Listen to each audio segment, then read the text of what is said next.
Hey guys, it's Clovis, and today I have 50 tips for you. That's right, one for every 100 subscribers. This game has a massive learning curve. It's hard to cover everything. There's always information that just flies underneath the radar, so if you're a starting player or relatively new player, just watch the video. You're going to absorb at least one useful tip. So yeah, enjoy the video guys, and I'll see you later on. The first and most fundamental tip for the game is learning fusions. To fuse monsters, simply press up on the D-pad on a card, which will queue up your card into a combo with the numbers showing the order of the card combo. There is no polymerization in the game, as you can attempt to combine any cards within the hand. You can learn fusions by practicing them yourself, going into the custom duel against Deckmaster K, or even by looking at a simple list. I've provided a fusion table in the description of this video. A rule of thumb for practicing fusions is to queue the highest attack card second, so that if the fusion fails, you can keep the stronger card. Fusions are generally based on fusing any monster of a certain type with a different monster. For example, you can fuse any dragon with any zombie to create Dragon Zombie. You do not need to fuse a specific zombie or specific dragon to fuse this. This works for lots of other fusion types such as Metal Dragon. Some fusions have specific attack thresholds, whereas some do not require a minimum attack value on either monster. The second most important feature of the game is terrain bonus.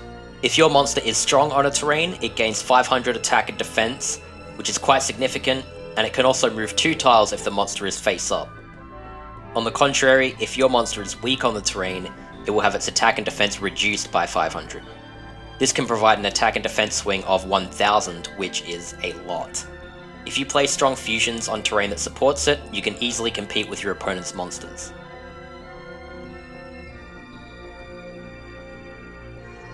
The best way to obtain new cards to strengthen your deck is via the graveyard slots.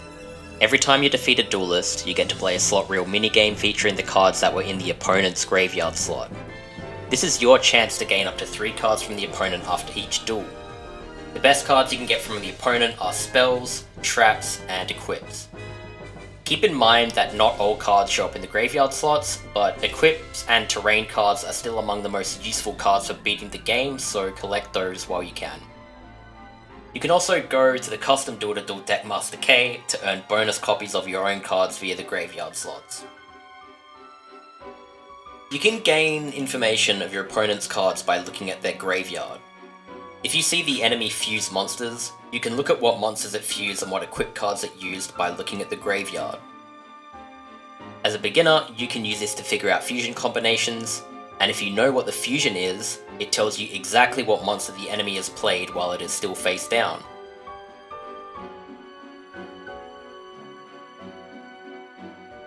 Every total of 5 duels, you can reincarnate. Reincarnation is when you destroy 1 card to gain 3 new ones. When your wins and losses equal 5, save the game, then go to your card library, select a monster you are happy to destroy, press L3, it will now give you 3 cards around the same deck cost. If you're not happy with the cards you're given, you can exit to the main menu, load back into the game, and try again. This is the only way to gain certain rare cards. And if you reincarnate cards that are absolutely useless, there is a high chance you will get at least 1 card that is better than the one you destroyed. You can use conflicting attributes to spellbind enemy monsters. This comes in handy when playing against duelists such as Marco that only use 1 attribute type of monster. On the screen is a chart for conflicting attributes. If a superior and inferior type battle, the inferior type gets spellbound if it survives the battle. At any point in the game, you can go to the custom duel and duel Deckmaster K to gain duplicates of your own cards via the graveyard slot reel. If you're playing an emulator and it has you against Deckmaster S, you can switch back to Deckmaster K by removing the second memory card in the emulator settings and loading into the custom duel. Deckmaster K can also show you fusion combinations that your deck is capable of. And if you destroy some of the cards that it fused, you can gain hard copies of those cards to add to your deck. If you want to gain new cards at any point in the game, You can also duel Deckmaster S or Deckmaster T in the custom duel. For Deckmaster S, you need to have a PlayStation 2 memory card in the second slot that does not have any Duelists of the Roses save file on it. You can duel Deckmaster S to gain a handful of useful cards such as Mangaroo Ran. Even better though is Deckmaster T. If you're playing on a console, put a PlayStation 1 memory card into the second slot and load into the custom duel. Then just rush the opponent's deck leader, trigger your opponent's traps, paralyzing potions, and curse breakers. Then when you win, you can gain copies of these cards in the graveyard slots. Trap cards, curse breaker, and paralyzing potions are all very strong and very valuable cards that will fit into literally any deck. Rushing Deckmaster T and gaining copies of Shadow Spell and Paralyzing Potion, among others, is the easiest and fastest way to become extremely strong early on. If you want to lower your deck cost, look at the highest deck cost cards you have that you are not using, remove them, and replace them with any low deck cost cards you have, such as Cursebreaker.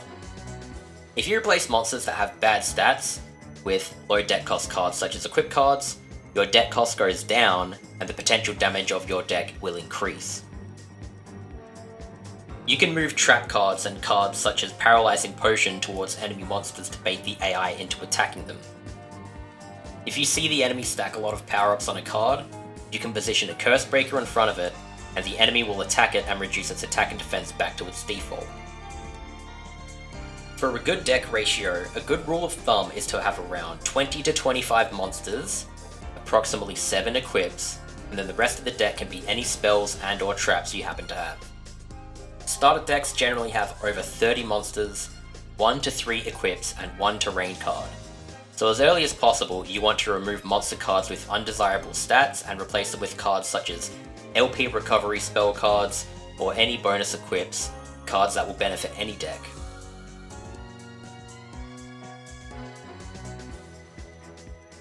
Remember back to tip 2 that terrain is one of the biggest advantages you can have in the game. If you're struggling really hard with a duel, play your terrain card offensively or at least in the center of the field. Not only will it provide your own monsters with a significant boost, but it will also neutralize the enemy field. The AI will almost never play a terrain card even if you change the terrain, so for most duelists you do not need to worry about it being taken away. If you have weak spells and traps such as Sparks or Fake Trap that do pretty much nothing, they can have a bigger impact on the field if you use those cards to attack into enemy face down cards. Worst case scenario, your card will disappear off of the field if it attacks into a monster. Best case scenario, you will move over a spell card before the enemy has a chance to activate it, or you will attack into a trap card, trigger it, and waste the opponent's trap card. That usually opens up a chance for you to attack with a strong monster. With the exception of Cocoon of Evolution, insects do not fuse with anything, therefore they are not useful in any deck that is not focused around insects. Therefore, when editing your deck early on, insects should be some of the first cards you replace for any starter deck that isn't the Fairy King Truesdale starter deck. Weevil and Rex do not play any equip cards until you have at least 3 wins on your save file. If you start on the Red Rose side, try to defeat these duelists before you have at least 3 wins, as they are significantly easier when they cannot play equip cards. If you are having trouble defeating My Valentine, you can gain copies of fairy cards from Taya that are strong on mountain terrain to help you finish the duel. There are also powerful effect fairies such as Happy Lover, which will neutralize the attack and defense of any monster she stacks power-ups on, and there is also Hourglass of Courage, which you can bait any opponent into attacking, and it will increase all of your monsters on the field by 1000 attack and defense.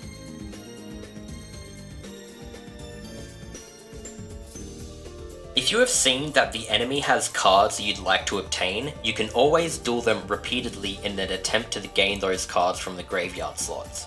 For example, Mai has Monster Reborn, which is arguably one of the best cards you can gain in the entire game, and one of the best cards you can possibly gain through the slots. You can duel her repeatedly until you gain as many copies of Monster Reborn as you'd like. Whenever you open your hand in this game, you automatically draw cards to have 5. So if your hand is full of cards that are not useful to you, you can queue all of the ones you don't want at the bottom of a combo to send them all to the graveyard. If you dump your entire hand in one turn, then you will draw 5 brand new cards from your deck on the next turn. If you notice you are dumping your hand a lot, pay attention to the cards you dump the most. These are usually cards with bad stats or ones that don't fit the theme of your deck, and these are the cards you want to remove and replace as soon as possible.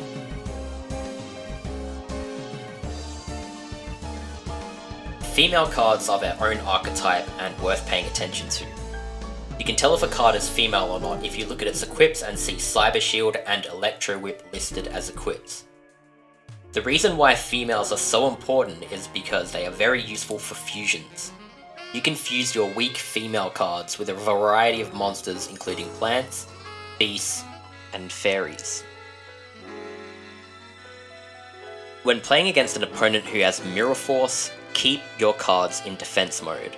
Then if you attack with just one card and it triggers Mirror Force, only that one card you attacked with will be destroyed rather than all of your cards.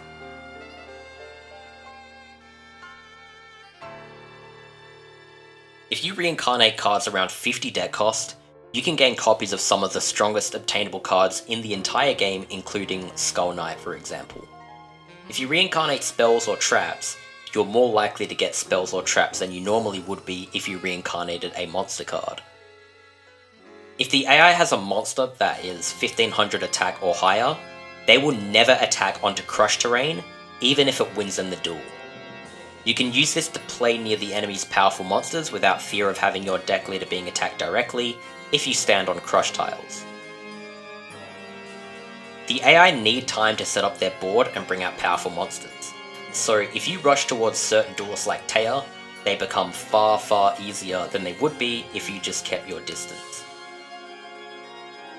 Enemy AI do not take monster effects into account.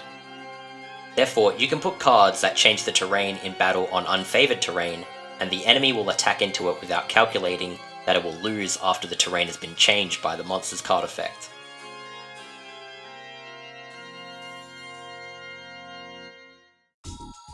You can fuse cards on the field.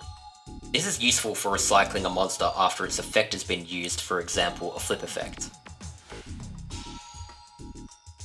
If you have a monster within 2 tiles from the enemy deck leader, the deck leader will move away. If you want them to stay in the same position, do not put monsters near them until you can guarantee yourself a direct attack. Best way to defeat any duelist is to successfully attack the enemy leader directly. It is quite easy to bring out a monster with at least 2000 attack, and if that monster achieves 2 successive hits on the enemy deck leader, it is enough to kill any opponent in the game. This is perhaps the easiest and most reliable win condition regarding any opponent. You can leave monsters with high defense stats in defense position near enemy monsters to bait them into attacking. If the monster has a high defense and attack value, you can bait them into attacking your face down defense mode monster, then return an attack to deal a tremendous amount of life points damage. You can also leave cards such as trap cards face down or paralyzing potion face down and bait the enemy into attacking those as well. When starting a game or building a deck, use the L2 and R2 buttons in the deck edit screen to cycle through the sort modes. You can sort by a variety of categories such as attack power sort, which will allow you to see the cards in your deck and library that have the highest attack at the top of the screen. I also like to use a deck cost sort to view what my highest value cards are at the bottom of the screen. The AI will never intentionally remove their own cards from the field. So if you permanently spellbind one of the enemy monsters, it may be a good idea to just leave it there on the field spellbound, as the enemy will never replace it and it will remain spellbound on the field until it is dispelled.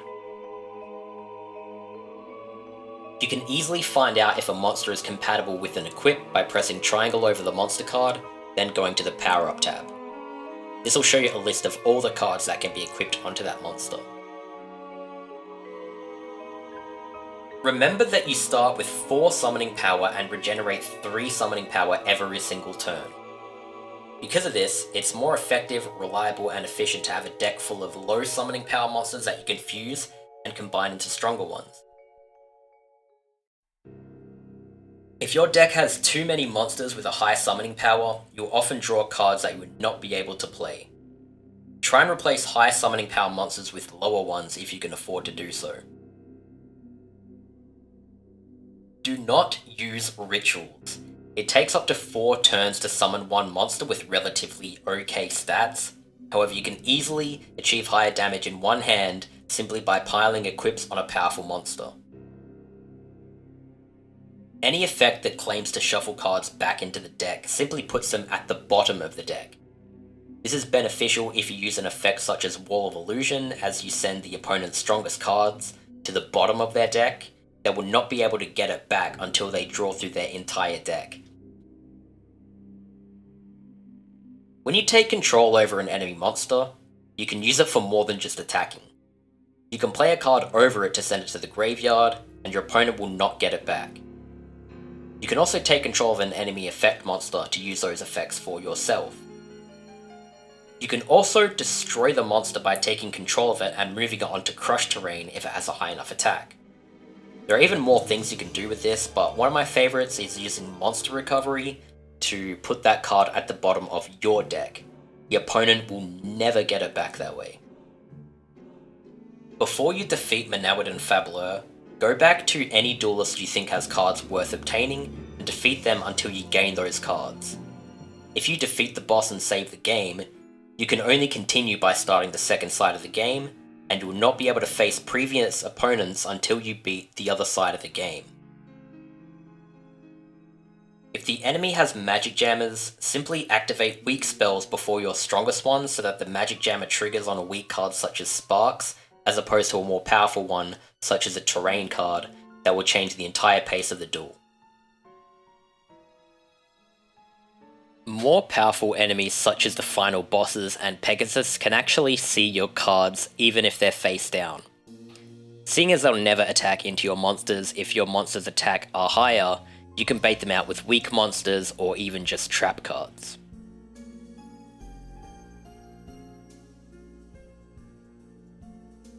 Opponents are not sentient and therefore will never intentionally change their pattern of play in order to make a fatal move, even if it's a really obvious one.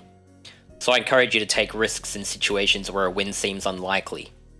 The AI is also never aware of cards you revive from the graveyard or any combos you play, so for example, you can revive the opponent's Mirror Force and the opponent will not know you have one and attack into it anyway.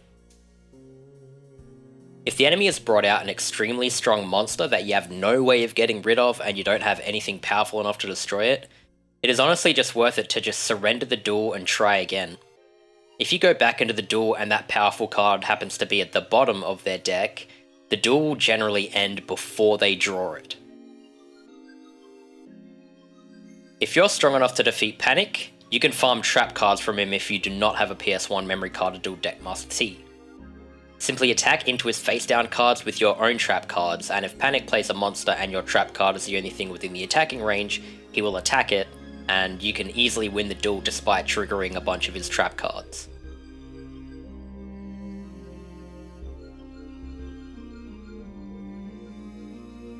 Opponents will attack into trap cards even if they are face up.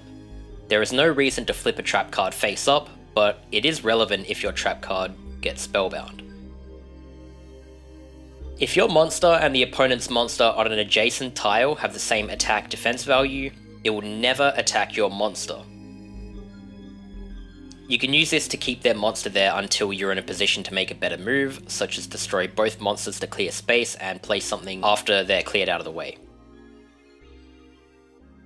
If you do not have a monster near the enemy deck leader, it will never move. A trick you can do to take advantage of this is to cover the opponent's summoning space with any spells or traps that you might have, as the enemy will stay stationary but not be able to play or move onto that tile.